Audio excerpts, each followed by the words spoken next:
Bien, bonjour mon père. Bonjour Xavier. Donc merci de nous accueillir à Chéméré. Comme ce lieu l'atteste, nous allons parler de la mort. Comme nous le savons tous, depuis le péché originel, nous sommes venus des mortels. Et puis chacun, à la fin de sa vie, ira habiter ce genre de lieu, je crois. Effectivement. La mort, ça semble surprenant de s'interroger sur ce qu'est la mort, parce que nous le savons tous, la mort, c'est cette cessation de la vie définitive qui s'accompagne des symptômes bien connus, le cœur qui s'arrête, l'absence totale d'un flux nerveux, les fonctions vitales, la digestion, la croissance, les sensations qui sont définitivement stoppées. Pour arriver à comprendre profondément ce qu'est la mort, il est indispensable de savoir ce qu'est un homme. Un homme, c'est en fait une âme unie à un corps. Et lorsque le corps n'a plus la capacité à maintenir les fonctions vitales, l'âme va quitter le corps, et c'est cela la mort, très précisément, la séparation de l'âme et du corps. Dès lors, le corps devient cadavre et se décompose, tandis que l'âme humaine, qui est spirituelle, c'est-à-dire qu'elle peut exister intrinsèquement, indépendamment de la matière, cette âme humaine va continuer d'exister par-delà la mort. Alors vous dites que cette âme va continuer à exister, mais qu'est-ce qu'elle devient après? Dès que l'âme quitte le corps, elle paraît devant le Christ qui lui pose cette question: qu'as-tu fait de ta vie? Sous la lumière de Dieu, en un instant, l'âme revoit toute son existence et a alors une claire vision de ce qu'elle aime par-dessus tout, de ce qu'elle a choisi pour but suprême de son existence à travers tous les actes de sa vie et spécialement le dernier acte libre fait avant de mourir. Cet instant de vérité suprême sur l'âme est ce qu'on appelle le jugement particulier. Donc le jugement particulier, c'est l'âme qui se juge par elle-même, ou c'est Jésus-Christ qui va rendre sa sentence? Les deux. C'est à la fois la lumière du Christ qui éclaire l'âme pour qu'elle prenne conscience de ce qu'elle est réellement, de son état soit d'amour de Dieu ou de rejet de Dieu. Et par ailleurs, c'est aussi le Christ qui ratifie le jugement de cette conscience et qui prononce la sentence qui fixe le sort éternel de cette âme. Alors quels sont les différents états de l'âme, puisque l'âme se passe en revue sa vie, et donc en fonction de la manière dont elle a déterminé sa vie, qu'elle va revoir en raccourci, si je puis dire, elle va aller vers une destination ou une autre, me semble-t-il, non? Effectivement, au terme de jugement particulier, donc l'âme a une parfaite connaissance de ce qu'elle est, de ce qu'elle a choisi, et c'est ce choix ultime, pour ou contre Dieu, qui va fixer tout le reste de son éternité. Trois possibilités à ce moment-là. Tout d'abord, premier cas, l'âme réalise sous la lumière de Dieu qu'elle aime par-dessus tout le Seigneur, qu'elle est en grâce, c'est-à-dire qu'elle possède en elle cette réalité surnaturelle qu'on appelle la grâce sanctifiante, qui la rend participante de la nature divine, qui, avec elle, apporte les vertus théologales, les dons du Saint-Esprit, qui lui donnent de pouvoir poser des actes divins. Cette âme donc réalise que tous ses péchés sont pardonnés, qu'elle a expié dès ici-bas les peines liées au péché de sa vie passée, soit par la pénitence, par les bonnes œuvres, par la prière. Bref, cette âme est parfaitement unie à Dieu, entièrement sainte. Elle va directement entrer dans la vision de Dieu qui est le but de notre vie, le bonheur éternel. C'est bien sûr, vous le comprenez, le sort le plus enviable. Deuxième cas possible, cette âme, tout comme dans le premier cas, aime Dieu par-dessus toute chose, elle a choisi Dieu ultimement, elle est en grâce, mais cette âme voit aussi qu'il y a encore en elle des péchés véniels qui n'ont pas été pardonnés, qu'il y a des peines pour lesquelles elle n'a pas encore totalement expié. Or, pas un atome de méchanceté ne peut entrer en Dieu. Cette âme va donc prendre spontanément le chemin du purgatoire, qui est un lieu de purification, où elle va subir des souffrances expiatrices qui vont lui permettre d'acquitter, en quelque sorte, la dette de ses peines temporelles. Au terme d'une purification plus ou moins longue, selon l'ampleur et le nombre de ses péchés, cette âme, une fois qu'elle sera enfin parfaitement sainte, va entrer, elle aussi, dans la gloire éternelle. Et troisième cas, la catastrophe. Cette âme, sous la lumière de Dieu, réalise qu'elle a choisi d'aimer par-dessus toute chose autre chose que Dieu. Elle a fait d'une créature son Dieu. Cette créature qui est devenue une idole, ce peut être l'argent, les plaisirs, les honneurs, le pouvoir, une autre personne, la science, elle-même, bien d'autres choses encore. Et par ce choix d'aimer suprêmement une créature, elle s'est détournée de son Créateur. Et c'est cela le péché mortel.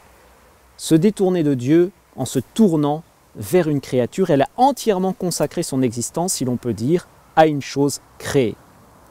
Cette âme est donc séparée de Dieu, elle est ce qu'on appelle en état de péché mortel, et sa volonté est définitivement fixée au moment de sa mort dans ce rejet de Dieu, et ce rejet va perdurer pour l'éternité.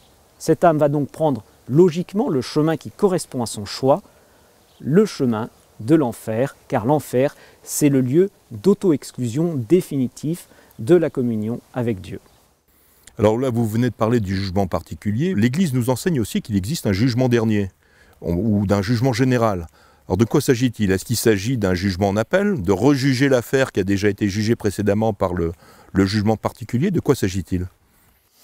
Alors, évidemment, il ne s'agit pas de rejuger l'affaire, les jugements de Dieu sont parfaitement équitables dès la première sentence. Il s'agit simplement de compléter ce qui manquait au moment du jugement particulier. Pour accomplir parfaitement la justice, certains éléments vont être apportés au moment du jugement dernier, au moment du jugement général. Les théologiens ont discerné 3 éléments principaux qui vont être apportés au moment de ce jugement dernier. Le premier élément, c'est que au moment du jugement dernier, les temps sont achevés. Et le Christ va exposer à chacun d'entre nous les conséquences ultimes de ses actes sur l'histoire et la société. En effet, nos actes peuvent avoir des effets très durables, bien au-delà de notre mort. Pensons par exemple au bien incalculable qui a résulté de la vie de Sainte Thérèse de l'Enfant Jésus, bien au-delà de sa mort. Ou à contrario, on peut imaginer aussi les maux sans nombre qui ont résulté de la vie d'un Lénine et qui continuent encore à notre époque à faire sentir leurs effets. Bref, au terme du temps, nous pourrons contempler dans la lumière de Dieu les conséquences ultimes de nos actes et donc mesurer toute l'ampleur de notre responsabilité. Et nous verrons à ce moment-là combien la sentence divine qui a été portée dès le premier jugement était juste, car elle intégrait, elle prenait en compte toutes ces conséquences ultimes de nos actes. C'est le premier point.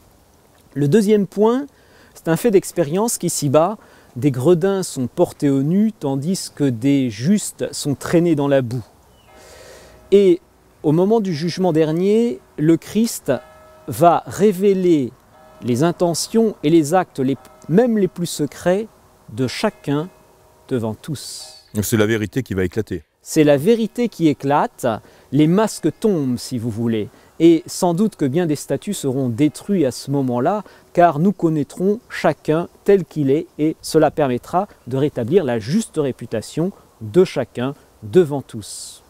Troisième point que va permettre le jugement général, c'est de manifester la sagesse de la providence divine. Ici-bas, nous récriminons souvent, nous nous interrogeons, nous nous demandons pourquoi Dieu permet que tel enfant meure, pourquoi tel bandit réussit si bien ses coups sans apparemment subir aucune atteinte à ses projets. Et nous nous demandons parfois si le bon Dieu est vraiment bon, ou nous avons quelques doutes sur les effets de la providence divine.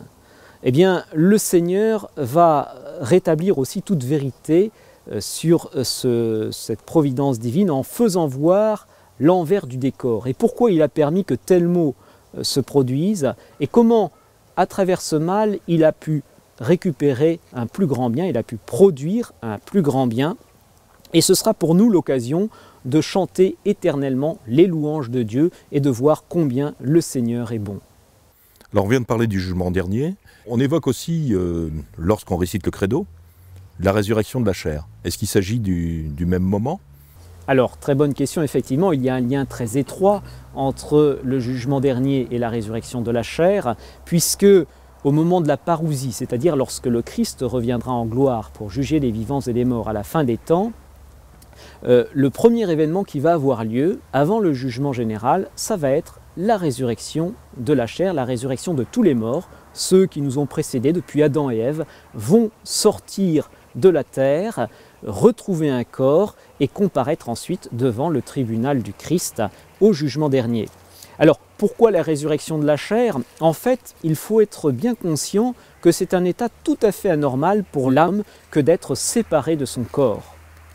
L'homme est à la fois un corps et une âme, et l'âme séparée du corps n'est pas une situation normale. Il est donc juste et normal qu'au moment où le Christ vient rétablir l'ordre sur toute chose, cette situation violente, anormale, cesse, et donc les hommes retrouveront leur corps, et cela permet aussi de compléter un quatrième aspect pour le jugement général. En effet, le corps est partie intégrante de l'homme. Et ce corps participe lui aussi au bien et au mal que nous faisons. Il est donc juste et normal que lui-même reçoive une récompense ou une punition pour le bien ou le mal qu'il a commis. À la fin des temps, la justice divine s'exercera envers l'homme total, à la fois réalité spirituelle et corporelle. Alors justement, sachant ce qui nous attend, comment doit-on faire pour avoir une bonne mort? Qu'est-ce qui va faire finalement que cette vie sera heureuse ou malheureuse, cette vie future? Ce sont les actes que nous posons ici-bas durant notre vie terrestre. Nos actes qui peuvent sembler souvent bien insignifiants, bien petits, ont en fait chacun un poids d'éternité. Ce sont eux qui construisent ou détruisent notre bonheur éternel.